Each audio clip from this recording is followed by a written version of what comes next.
As a remembrance for his visit to Melbourne, we are presenting a memento on behalf of the Telugu Association that will be presented by our President.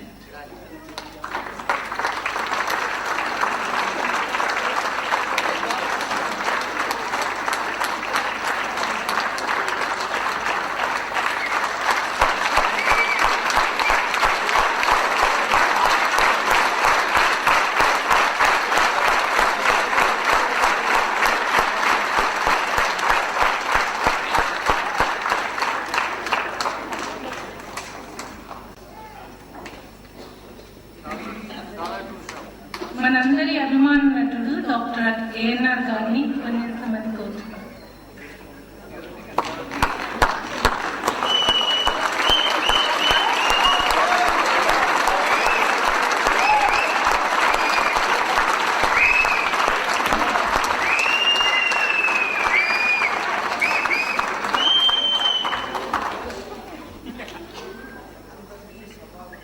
ప్రప్రథమంగా సభా సరస్వతికి నమస్కారం.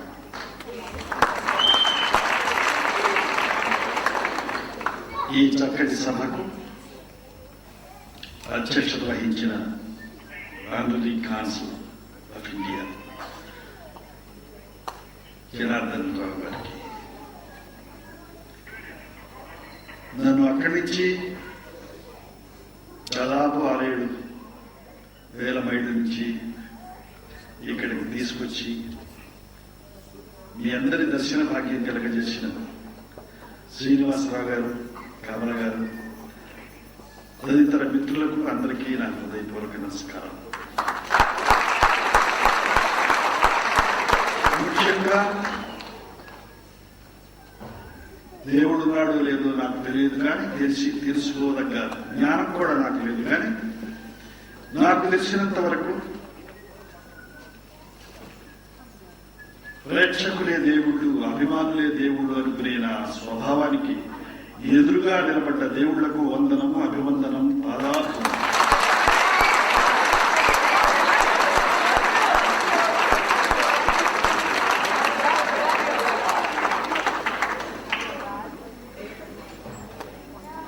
ఈ వయసులో నేను ఇక్కడికి ఎందుకు వచ్చానంటే, నన్ను అనేక సంవత్సరాలుగా ఇక్కడ ఉన్న మీరు, మిమ్మల్ని కన్న తల్లిదండ్రులు, తాత ముత్తాతలు, మీరందరూ నన్ను పోషించిన వారిలో భాగస్థులు మీరు కూడా. మీ అందరికీ ఒక్కసారి కృతజ్ఞత చెప్పుకోవడానికే నేను అంత దూరం నుంచి ఇక్కడికి వచ్చాను.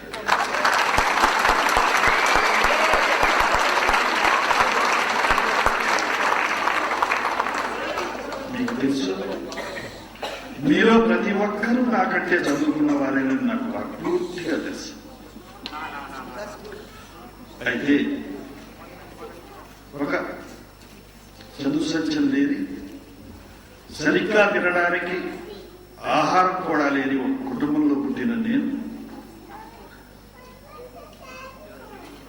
నా తల్లికి ఆడబిడ్డలు లేకపోవడం కారణంగా నన్ను ఆడపిల్లగా చూసి పెంచి పెద్ద చేసి జడలు వేసి రంగాలు కట్టి అలా పెంచింది మా అమ్మ.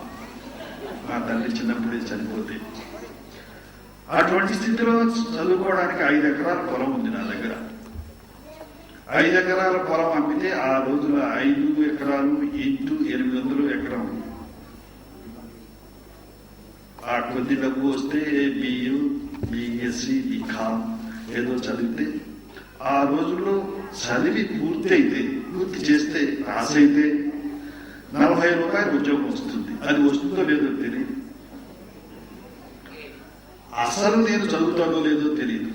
మా అమ్మ కారణం ఏమిటంటే, మా అమ్మగారు కాలు లెక్క పెట్టడం చేత కాదు ఆమెకి, నాన్నకి సంతకం పెట్టడం చేత కాదు. మా అన్న 4 తప్పులతో సంతకం పెడతారు. మా కుటుంబంలో తప్పు లేకుండా సంతకం పెట్టగలిగిన వాడిని నేను ఒక్కడిని ఈ సంవత్సరం. అందుచేత నాకు చదువు వస్తుందో లేదో మా అమ్మకు తెలియదు. ఆ కారణంగా నన్ను చదివించలేదు.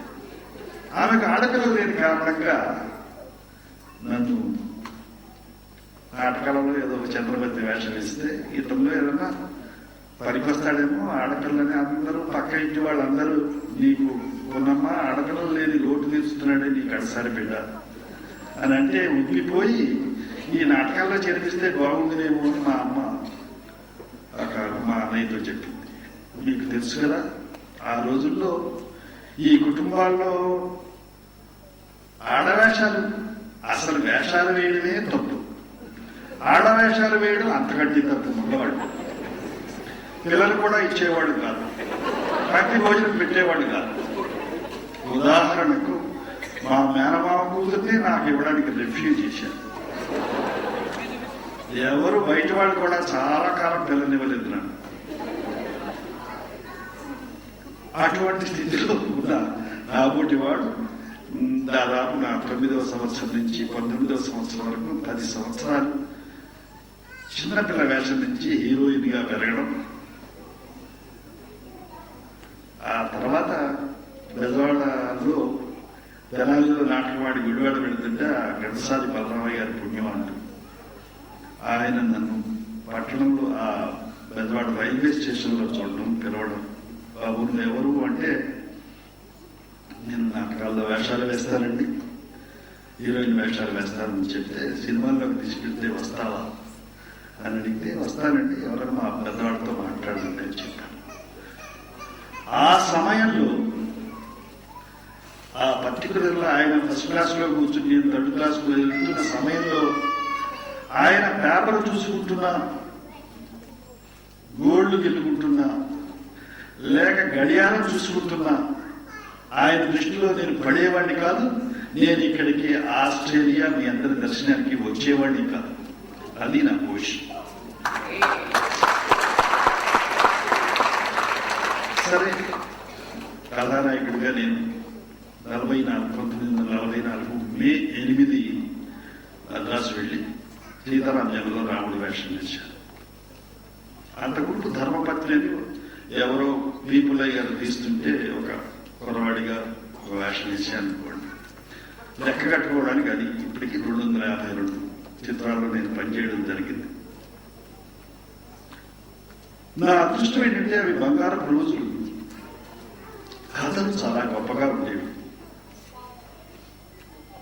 కథల్లో రచన చాలా బాగుండేది, కథల్లో సారాంశం బాగుండేది, పాత్ర స్వభావాలు బాగుండేవి.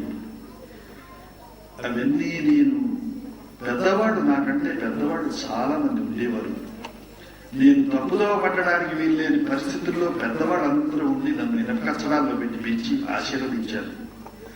నన్ను తీసుకెళ్లిన ఘంటసాల బలరామయ్య గారికి 40 సంవత్సరాలు.